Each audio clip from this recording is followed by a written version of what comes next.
A viúva de Naim.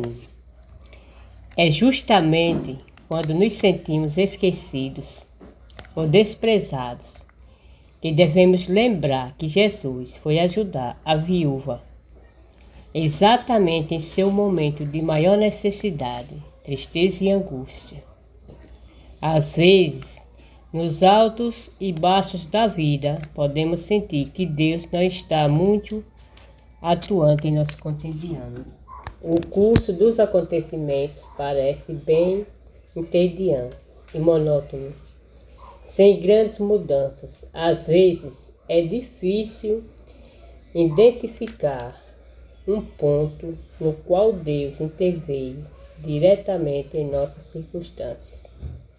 Sempre que me sinto assolado por sentimentos de insignificância da minha vida, sempre penso numa mulher do Novo Testamento que deve ter se sentido assim. Seu nome não é mencionado nas Escrituras, mas ela é simplesmente conhecida pelo nome de sua vila e por seu estado civil. A mulher é a viúva de Naim, e somente o evangelista Lucas registra sua incrível história. Para mim, ela representa a essência da ministração personalizada feita pelo Salvador, de como ele ajudava as pessoas desanimadas e comuns de sua sociedade. Esse relato responde de modo retumbante à dúvida se Deus nos conhece e se importa conosco.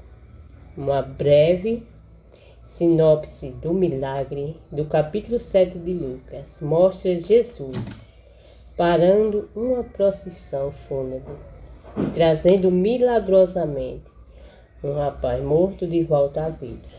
Mas há muito mais a ser entendido na situação. Com todos os milagres, mas sobretudo nesse contexto é vital para a compreensão do ocorrido, como alguém que deu aulas no centro de Jerusalém, da universidade. Vou compartilhar alguns pontos de vista pessoais sobre este milagre. Naim era um vilarejo agrícola na época de Jesus, aninhado no sopé do Monte Moré, que definia a margem ocidental do Vale de Jezreel. A cidade propriamente dita ficava fora do caminho mais trilhado. O acesso se limitava a uma única estradinha. Na época de Jesus, aquele assentamento devia ser bem pequeno e relativamente pobre, e ainda continua assim desde aquela época. Houve ocasiões em sua história que a cidade chegou a ter apenas 34 casas e somente 189 pessoas. Lucas começa seu relato observando que Jesus estava em Cafarnaum no dia anterior e havia curado o servo do centurião. Depois somos informados que no dia seguinte o Senhor foi para uma cidade chamada Naim, acompanhado por uma grande multidão. Essa sequência é muito importante para a glória de Deus. Cafarnaum fica na costa norte do Mar da Galileia, a 180 metros abaixo do nível do mar. Naim fica aproximadamente 50 quilômetros a sudoeste de Cafarnaum, a 200 metros acima do nível do mar, exigindo, portanto, uma ardua subida, colina, acima para se chegar à cidade. Para percorrer a pé esse trajeto em estradas pavimentadas, isso significa que Jesus deve ter precisado acordar bem cedo ou até caminhando durante a noite para interceptar a procissão fúnebre no dia seguinte. Quando Cristo se aproximou da cidade, após uma viagem exaustiva, um rapaz de provavelmente 20 anos estava sendo levado numa maca fúnebre. Lucas conta que aquele jovem era o único filho de sua mãe, uma viúva. E alguns estudiosos deduzem do texto grego que não havia nenhum outro descendente. Um grande grupo de moradores da vila o acompanhava em sua terrível tragédia familiar. Obviamente, ver um filho morrer seria uma tragédia para qualquer pessoa. Isso é ver os grandes milagres que Deus faz no momento em que você se encontra desesperado ou desesperada. Mas confie no poder de Deus, que a vitória é certa e o seu milagre chegará para a glória de Deus. Pois o Senhor testifica e Ele é todo poderoso para a glória de Deus e que está sempre conosco em nossas vidas. Não apenas havia dor espiritual e emocional, mas aquela viúva de Naim também teria de enfrentar a ruína financeira, até a possibilidade de morrer de fome. No casamento, a mulher era designada e a família do marido para proteção financeira. Se ele morresse, ela ficava aos cuidados do filho herdeiro. Como o filho único e herdeiro daquela viúva estava morto, ela estava no fim da linha em termos financeiros. Se o filho tinha 20 anos e ela era provavelmente de meia idade, morando num vilarejo agrícola isolado, estado então emocional acabado e espiritual, social e financeiramente carente. Precisamente naquele breve momento em que os moradores da vila carregavam o filho daquela mulher para ser enterrado, Jesus o encontrou à procissão e moveu-se de íntima compaixão por ela. Lucas capítulo 7, versículo 3. Na verdade, esse pode ser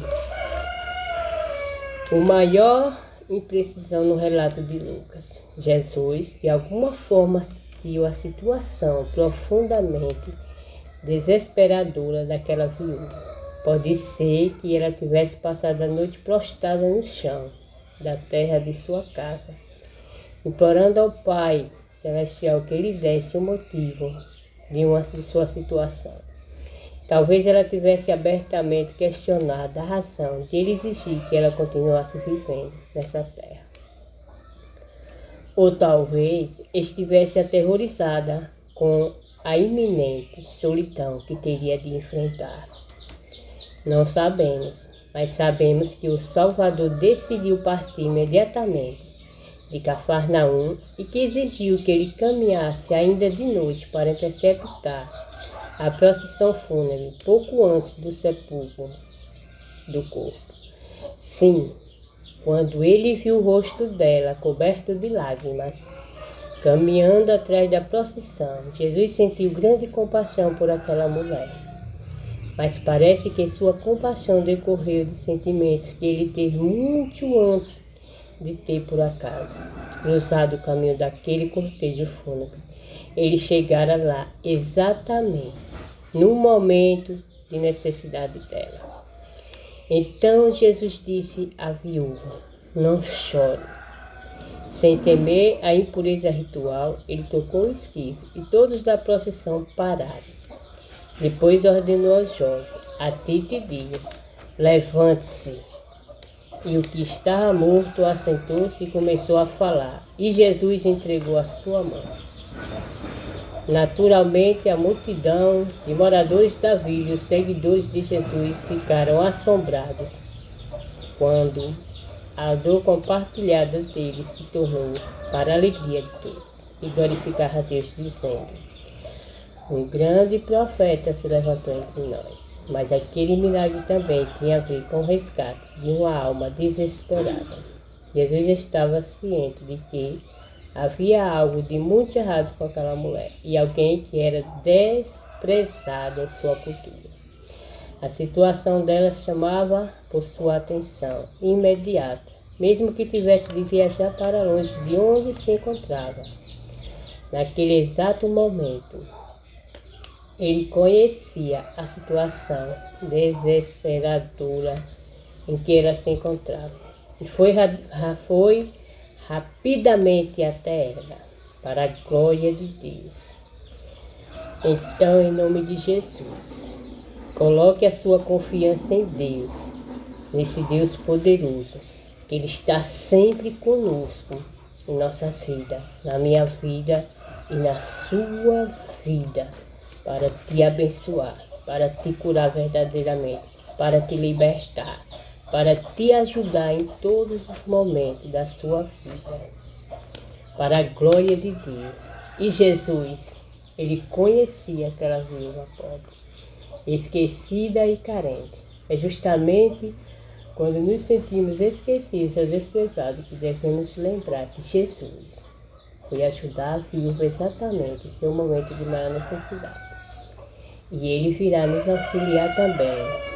Além disso, em seguida, uma lição que podemos aprender com o exemplo do Salvador: a importância de ajudarmos e abençoarmos as pessoas ao nosso redor, para a glória de Deus, como Jesus diz em sua palavra: novo mandamento vos dou, que ameis uns aos outros, assim como eu fui, amém. Ninguém tem maior amor do que este, da sua vida pelos seus amigos. Então, que o Espírito Santo de Deus, o mesmo Jesus que levantou o filho, a viúva de Naim, Ele está neste momento na minha vida e na sua vida para nos abençoar e para nos levantar em qualquer momento da nossa vida, porque Ele é Deus. E sem Deus nada podemos fazer, mas Ele é tudo. Ele é que nos dá o ar que respiramos. Ele é que nos faz andar por pastos verdejantes.